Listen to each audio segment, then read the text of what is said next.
I call the Prime Minister. Thank you very much, Deputy Speaker, and I rise to oppose the motion moved by the Leader of the Opposition. And in so doing, I say to the Leader of the Opposition, I will not be lectured about sexism and misogyny by this man. I will not. And the government will not be lectured about sexism and misogyny by this man. Not now, not ever. The Leader of the Opposition says that people who hold sexist views and who are misogynists are not appropriate for high office. Well, I hope the Leader of the Opposition has got a piece of paper and he is writing out his resignation. Because if he wants to know what misogyny looks like in modern Australia, he doesn't need a motion in the House of Representatives, he needs a mirror. That's what he needs. Let's go through the opposition leader's repulsive double standards, when it comes to misogyny and sexism. We are now supposed to take seriously that the Leader of the Opposition is offended by Mr Slipper's text messages, when this is the Leader of the Opposition who has said, and this was when he was a minister under the last government, not when he was a student, not when he was in high school, when he was a minister under the last government. He has said, and I quote, in a discussion about women being underrepresented in institutions of power in Australia, the interviewer was a man called Stavros. The Leader of the Opposition says, if it's true, Stavros, that men have more power, generally speaking, than women, is that a bad thing? And then a discussion ensues and another person being interviewed says, I want my daughter to have as much opportunity as my son. To which the Leader of the Opposition says, yeah, I completely agree, but what if men are by physiology or temperament more adapted to exercise authority or to issue command? Then ensues another discussion about women's role in modern society, and the other person participating in the discussion says, I think it's very hard to deny that there is an underrepresentation of women, to which the Leader of the Opposition says, but now there's an assumption that this is a bad thing. This is the man from whom we're supposed to take lectures about sexism. And then, of course, it goes on. I was very offended personally when the Leader of the Opposition, as Minister for Health, said, and I quote, abortion is the easy way out. I was very personally offended by those comments. You said that in March 2004. I suggest you check the records. I was also very offended on behalf of the women of Australia when, in the course of this carbon pricing campaign, the Leader of the Opposition said, when the housewives of Australia need to do what the housewives of Australia need to understand as they do the ironing. Thank you for that painting of women's roles in modern Australia. And then, of course, I was offended too by the sexism, by the misogyny of the Leader of the Opposition catcalling across this table at me as I sit here as Prime Minister. If the Prime Minister wants to, politically speaking, make an honest woman of herself, something that would never have been said to any man sitting in this chair. I was offended when the Leader of the Opposition went outside in the front of Parliament and stood next to a sign that said, ditch the witch. I was offended when the Leader of the Opposition stood next to a sign that described me as a man's bitch. I was offended by those things. Misogyny, sexism, every day from this Leader of the Opposition. Every day, in every way, across the time the Leader of the Opposition has sat in that chair and I've sat in this chair, that is all we have heard from him. And now the Leader of the Opposition wants to be taken seriously.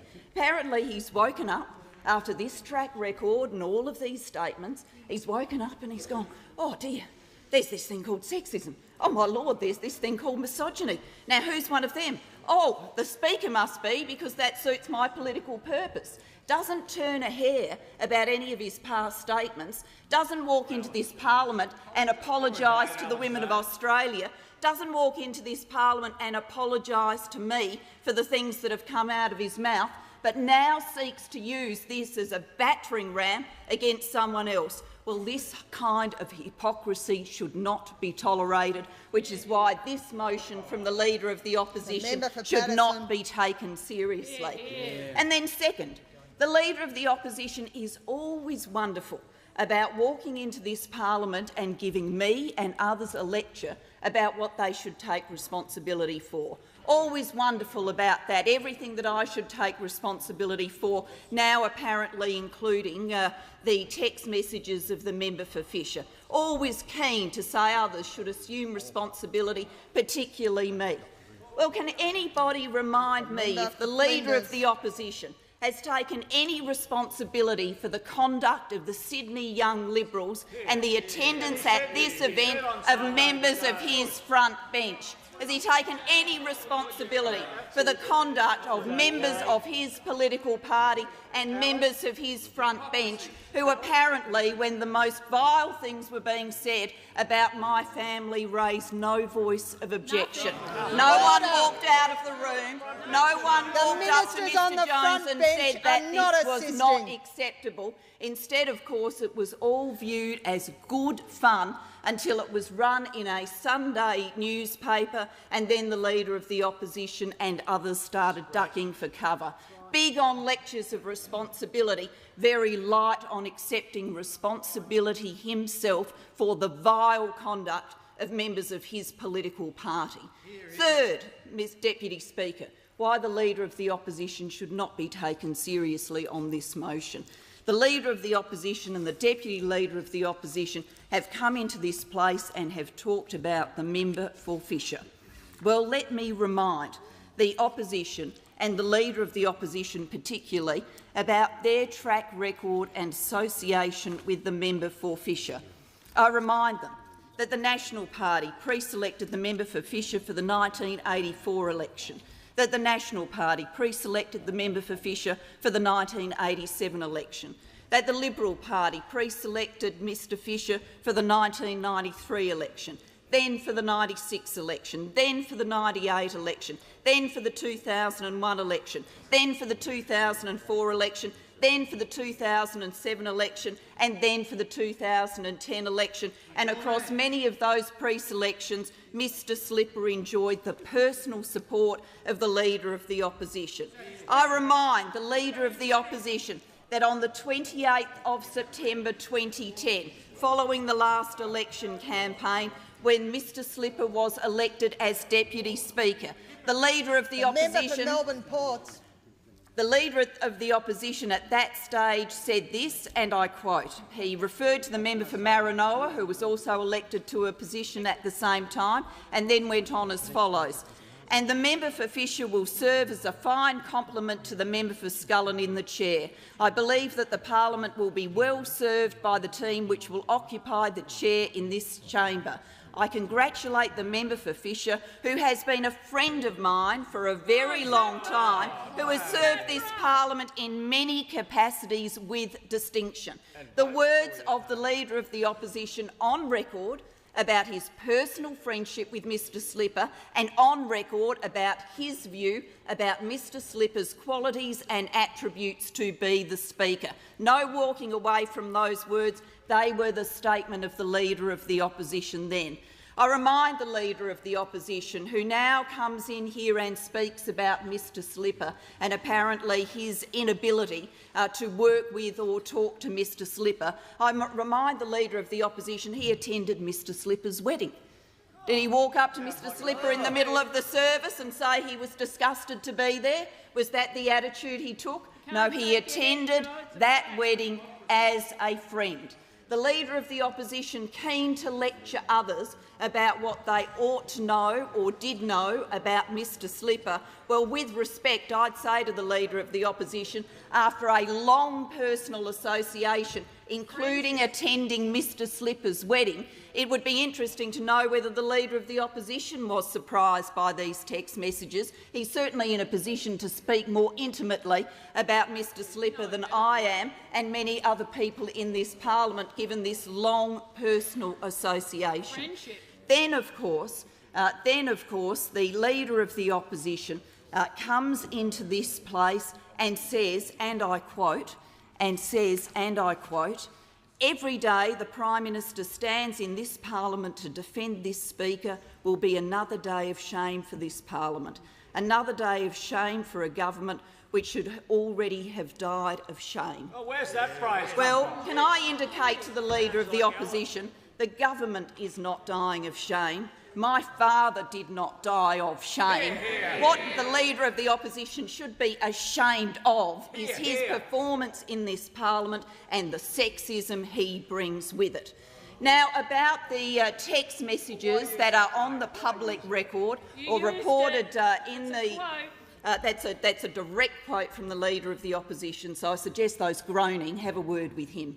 Now, on the conduct of Mr Slipper and on the text messages that are in the public domain, I have seen the press reports of those text messages. I am offended by their content. I'm offended by their content because I am always offended by sexism. I'm offended by their content because I'm always offended by statements that are anti-women.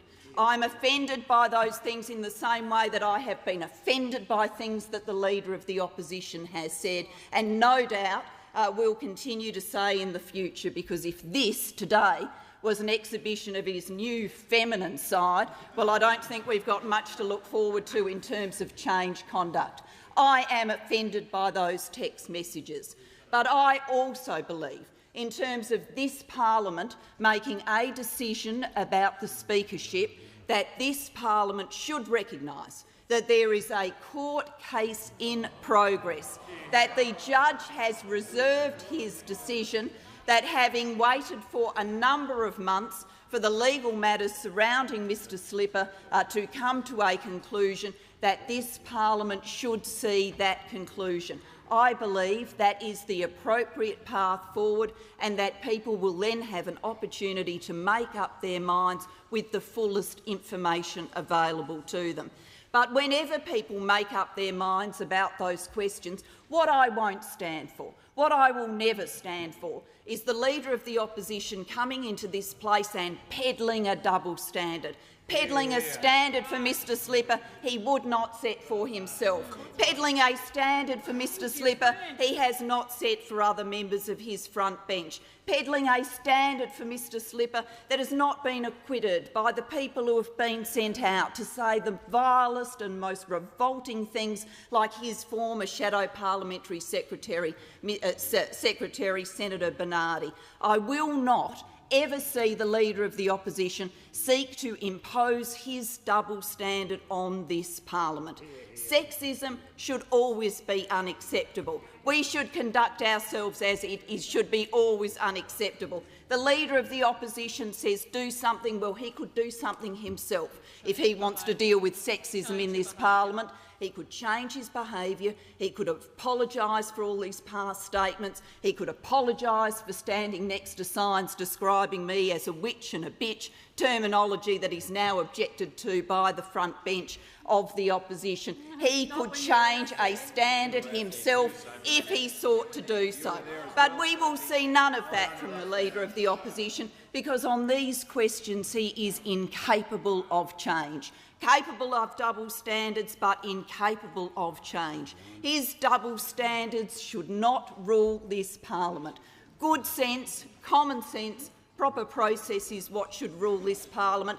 That's what I believe is the path forward for this parliament, not the kind of double standards and political game playing imposed by the Leader of the Opposition. Now looking at his watch, because apparently a woman's spoken too long. I've had him yell at me to shut up in the past, but I will take the remaining seconds of my speaking time to say to the Leader of the Opposition, I think the best course for him is to reflect on the standards he's exhibited in public life, on the responsibility he should take for his public statements, on his close personal connection with Peter Slipper, on the hypocrisy he has displayed in this House today. And on that basis, because of the Leader of the Opposition's motivations, this parliament today should reject this motion, and the Leader of the Opposition should think seriously about the role of women in public life and in Australian society, because we are entitled to a better standard than this. Yeah.